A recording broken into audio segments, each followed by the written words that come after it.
In this video, I'll be showing you how to download and install Firefox on Windows 11 or 10.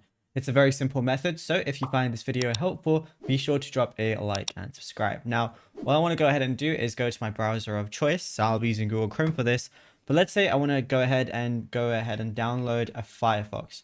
So what I want to do is type on Firefox, and then I can download it for Windows, Mac, and Linux. So we're just going to go on that right there. And then it's going to say you can set Firefox as your default browser. I'm going to uncheck this though. Then all I want to press is download Firefox like so. And then it says your download should begin automatically. As you can see, it's right here. So you got to run the installer, which is the exe file.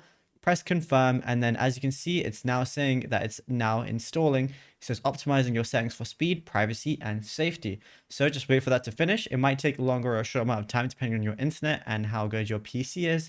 Then you have choices where you can set it as a default browser. So I'm going to uncheck that. And it says you can pin Firefox to your taskbar as well.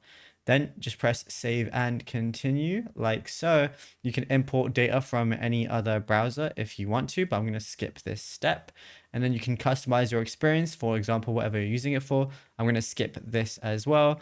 And it says you can give your browser a boost, but I'm going to skip that as well. So you can download extensions or anything like that if you want to. And then from here, you can just go ahead and start browsing anything you want. And it's as simple as that. Now, if you found this video helpful, drop a like and subscribe.